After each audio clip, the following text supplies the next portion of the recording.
एक बड़ा सुंदर चरित्र। एक बार माता पार्वती जी ने शिव जी से संसार में सुख और दुख के बारे में स्मरण किया। आवाज बढ़ाओ। शिव जी से सुख और दुख के विषय में माता पार्वती जी ने प्रश्न किया। थोड़ा ध्यान से सुनना, बड़ा अच्छा चरित्र। काशी में नंदन वन में भगवान शंकर और पार्वती बैठे हैं।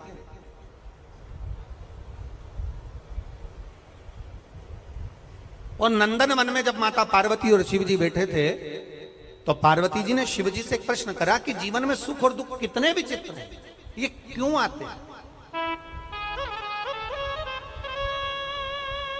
सुख मिला तो क्यों मिला और दुख मिला तो क्यों मिला? ये माता पार्वती जी ने शिव जी से प्रश्न किया। शंकर भगवान ने बड़े भाव से इस सुख दुख के चरित्र का वर्णन किया। शिव जी कहते हैं, सुनो पार्वती, मैं तुम्हें एक चरित्र सुनाता हूं।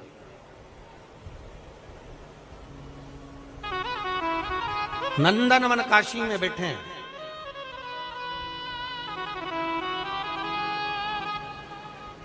और नंदनवन काशी में बैठकर भगवान शंकर पार्वती जी से कर, मैं तुम्हें एक चरित्र सुनाता हूं। एक सेठ जी, करोड़पति, धनपति, अरबपति, बहुत पैसा, दुनिया का सारा ठाठ सेठ जी के पास में था। दुनिया का सारा वैभव सेठ जी के पास में था।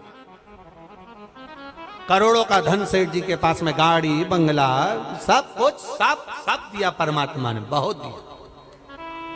पर सेठ जी कंजूस थे और उन्होंने अपनी जिंदगी में आज तक एक चवन्नी का दान नहीं किया। कभी किसी को एक गिलास पानी नहीं पिलाया। रिश्तेदार भी अगर आ जाएं तो वो पानी ना पिलाए, भोजन ना कराए, तो रिश्तेदारों ने आना भी बंद कर दिया। कोई नहीं आता, कभी दान नहीं करा।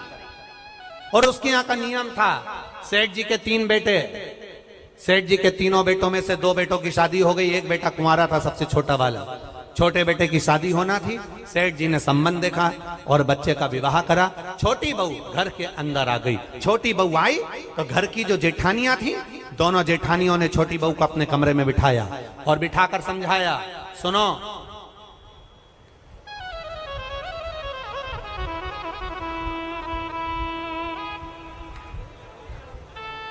पहले ऐसा नियम था, अब आजकल ऐसा नियम तो नहीं है, पर पहले ऐसा नियम था कि लड़के की शादी होती थी और बहू को लेकर आता था ना, तो अपने खुद के घर में बहू को लेकर बाद में आता था।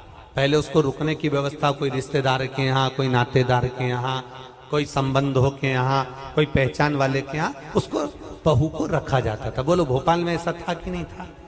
अरे बोलो, जम के तो बोलो, था ना ऐसा? लड़का शादी कर कर बहू को लेकर आया, सीधे अपने घर नहीं आया। पहले उसको कोई मित्र के आदि पहचान वाले, दीदी, जीजा, बहनोई, नातेदार, रिश्तेदार, कुटुंब, कबीला, अड़ोसी पड़ोसी, रिश्तेदार वाला, उसके यहाँ पर उस बहू को, उस छोरे को, बहू बेटा को वहां रोका जाए। काहे के लिए रोकते थे? उसको रोकने का कारण क्या था? उसको रोकने का कारण केवल एक था। क्यों रोका जाता था? केवल एक कारण से कि बहू जब वहां पर आए तो उसको हमारे घर के बारे में हमारे रिश्तेदार सब बता दें कि तुम्हारी सास ऐसी है, तुम्हारे ससुर ऐसे हैं, तुम्हारा देवर ऐसा है, तुम्हारा जेठ ऐसा है, तुम्हारा परिवार ऐसा है। अब जो छोटी बहू आई है तो दोनों जेठानियों ने उससे मिला और मिलकर कहा, सुनो, हमारे ससुर का एक नियम बड़ा प्रबल है, उसको याद रखना। हमारे ससुर का नियम बड़ा तेज है, उसको याद रखना। कौन सा नियम?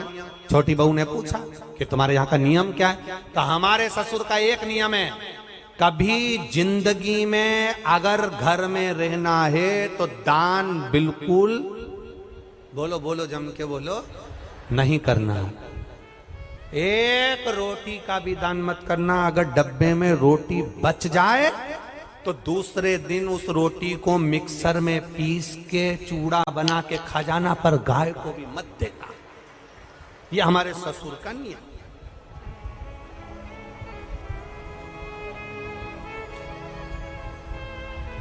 मेरा विश्वास कहता है अपने भोपाल की तो ऐसी बहू नहीं होगी और ना ऐसा कोई रिश्तेदार होगा कि रोटी गाय को भी ना दी जाए, कुत्ते को भी ना दी जाए और पक्षी को भी ना दी जाए। एक विश्वास कहता है मेरा, भरोसा कहता है मेरा, और हमारा भरोसा ये कहता है कि सनातन धर्म में ऐसा कोई व्यक्ति नहीं जो गौ माता को एक रोटी ना देता हो, सब देते हैं सनातन धर्म में ऐसा कोई। हम दूसरे की कोई बात नहीं कर रहे, हमें अपने घर से मतलब है, हमें अपने घर से। कई लोग आपको मिलेंगे, कई लोग आपको कहने आएंगे, वो दूसरे की बात करेंगे कि उन्होंने ऐसा कर दिया, उन्होंने वैसा कर दिया। हमें दूसरे धर्म से कोई मतलब, हम अपना घर देखें ना पहले। आज के समय में लोग अपना घर देख नहीं रहे, अपना सनातन धर्म देख नहीं रहे और दूसरे धर्म से मतलब रखे तो क्या मतलब उसका। हमें अपने से मतलब है, अपना घर हम देखें, अपना परिवार हम देखें। कहा हमारे यहां का नियम है, एक रोटी भी गाय को ना जाए, एक रोटी भी कुत्ते को ना जाए, जरा सा भी दान नहीं करोगे। छोटी बहू से कहा नियम याद रखना। छोटी बहू ने मन में सोचा मेरे पिताजी तो हमेशा कहते थे कि दान करो, धर्म करो, साथ जाएगा। दान करोगे साथ जाएगा, रोटी खिलाओगे साथ जाएगा, किसी को पानी पिलाओगे साथ जाएगा। ये बाकी का तो सब यहीं छूट जाएगा। बाकी का जो तुमने दान धर्म पुण्य करा, कथा सुनी, स्मरण करा, कीर्तन करा, मंत्र जाप करा, दान दिया, यही तो साथ जाएगा। अब इस छोटी बहू के पिताजी ने ये समझाया था और ससुर जी कह रहे कि एक अन्न का दान नहीं होना चाहिए, 1 रुपया दान नहीं होना चाहिए। बड़ी बड़ी ठीक है, जाई विधि राखे राम, वो जम के बोला करो जरा, ताई विधि राई।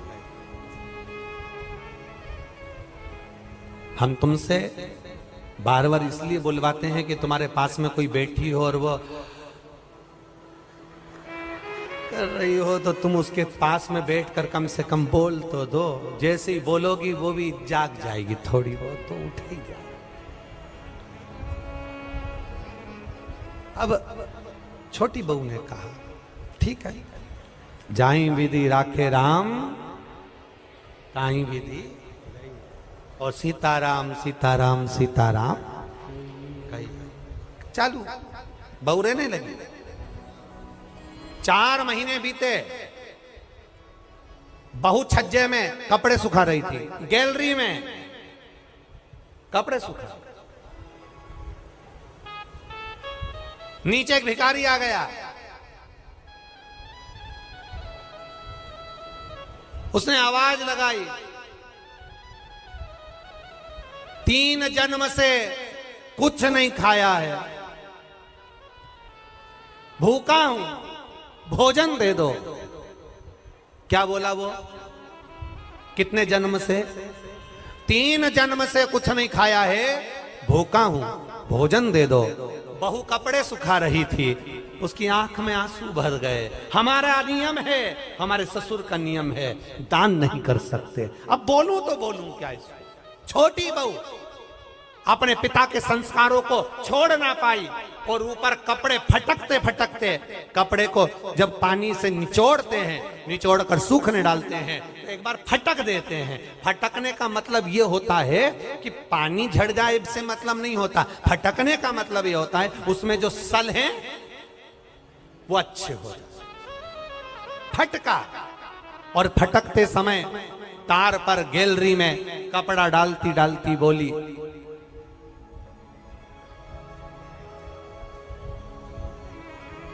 बासी खाना खा रहे हैं, कल हमारा उपवास है। क्या बोली? आप भी बोलो, जम के बोलो।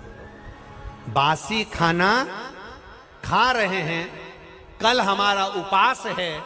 इतना भिखारी ने सुना और भिखारी चले गया। अब भिखारी तो चले गया, पर नीचे जो कुर्सी डाल के अखबार पढ़ रहा था, कौन? जम के बोलो, ससुर। बस उसने सुन लिया। अच्छा हुआ तुमने ससुर बोला हो, नहीं तो एक जगह कथा कर रहे थे, उन्होंने कह दिया एक भिखारी तो चले गया, पर नीचे जो कुर्सी डाल के अखबार पढ़ रहा था, तो लोगों ने कह दिया वो भी। भोपाल के लोग, एक बात तो है, इस मामले में समझदार बहुत है। जबरदस्ती लोग भोपाली लोगों का, भोपाल के लोगों के कह देते हैं साहब माँ तो इतनी गाली बकते हैं, माँ तो ये साड़ा तेड़ा बोलते हैं, साहब माँ तो बात बात में अपशब्द कह देते हैं। हमने देखा, अभी हमको भी यहाँ पर 3 दिन हो गए, सब अच्छे से ही बोल रहा है, सब अच्छे। एक भी ऐसा नहीं मिला जो गड़बड़ बोला, एक भी नहीं। बड़े भाव, वो तो दुनिया के लोग हैं, कहते रहेंगे, अपन तो अपना भजन करो। भिखारी चले गया, कुर्सी डालकर अखबार पढ़ रहा था। कौन? ससुर। और अखबार पढ़ते पढ़ते उसके कानों में शब्द गया कि बहू ने कहा बासी खाना खा रहे हैं, कल हमारा उपास है। भिखारी तो गया, ससुर को क्रोध आ गया और ससुर को गुस्सा आया। बताओ, कल की आई बहू 4 महीने नहीं हुए, इसको कौन सा बासी खाना खाने को दे दिया और कौन सा इससे उपास करवा दिया? इतना अच्छा खाना मिल रहा है, रोज ताजा खाना खा रही है, अच्छे से रह रही है, इसका पति कमा रहा है और हम उपास करा रहे हैं। ससुर को क्रोध आया, उसने दोनों बहुओं को बुलाया। बड़ी बहुओं को बुलाकर कहा अब इस बहू को मैं अपने घर में नहीं रख सकता, क्योंकि इसने मेरी बदनामी कर दी एक भिखारी के सामने। मेरी बदनामी कर दी है भिखारी के सामने।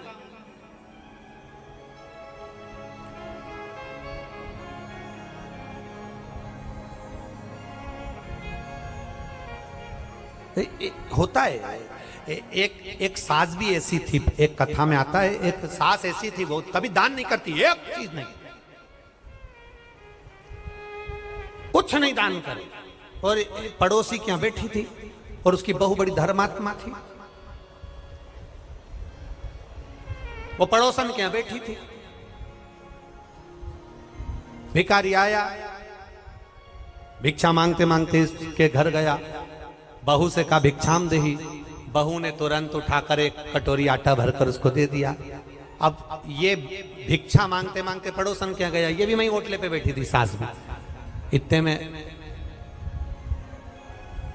तुरंत सास ने वहां पर आवाज लगाया, भिक्षुक ने, माता भिक्षाम देही, तो पड़ोसन ने भी उसको भगा दिया। तो इसने जो यहाँ बैठी थी पड़ोसन, इसने पूछा क्यों, वो 3रे नंबर के घर पर गए थे क्या? हाँ। कुछ दिया क्या? हाँ। क्या दिया? 1 कटोरी आटा। इसमें इतने में भिखारी का हाथ पकड़कर बुढ़िया लेकर अपने घर गई और बहू को बुलाया। बहू, ए बहू। बहू आई। क्या है मां?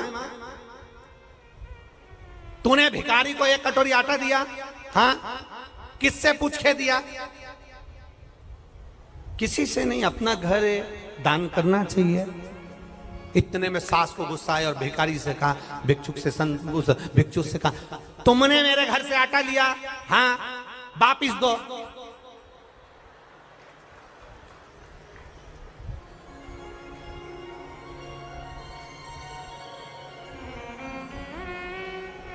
भिखारी ने कटोरा भर के आटा निकाला, दे दिया। जाओ, इस घर में मेरी चलती है, मैं बोलूंगी तो बहू आटा देगी और मैं बोलूंगी तो नहीं देगी। जाओ, मैं जब तुमसे बोलूंगी तुम आओ, तुम आना, फिर मैं आटा। अब भिखारी ने फिर बोला माता भिक्षाम देही। सास ने कहा कटोरी भर के आटा दो। बाहर खड़े भिखारी ने सास से पूछा तुम ऐसा क्यों करी? सास ने कहा आज से ही नई नवेली बहू की घर में चलने लगेगी तो मेरी कभी नहीं चलेगी, इसलिए मेरी चलना चाहिए, इसलिए मैंने ऐसा मेरी चलना चाहिए। अब ससुर जी बैठे थे, ससुर ने बहुओं को बुलाया, इसने तो हमारी इज्जत खराब कर दी। ये कह रही है कि बासी खाना खा रहे हैं और कल हमारा उपवास है। बताओ कौन सा बासी खाना खिलाया इसको? कल की आई हमें बदनाम कर रही है। अब तुरंत ससुर ने पत्र लिखा और समधी जी को भेजा, आप अपनी लड़की को लेकर चले जाओ क्योंकि ये हमें बदनाम कर रही है, ऐसी लड़की हमें नहीं रखना, हम इसको ताजा खाना खिलाते हैं, ये बासी खाना खाने की बात करती है। एक भिखारी को इसने ऐसा ऐसा बोला है और समधी के पास पत्र गया। समधी की आंख में आंसू भर गए, मेरी बेटी को 4 महीने हुए हैं शादी को, कैसे लेकर आ जाऊं? और मेरी बेटी ऐसी है ही नहीं, मैंने उसको संस्कार दिए हैं, वो कभी गलत कर ही नहीं सकती, ये मेरा विश्वास कहता है, ये मेरा भरोसा कर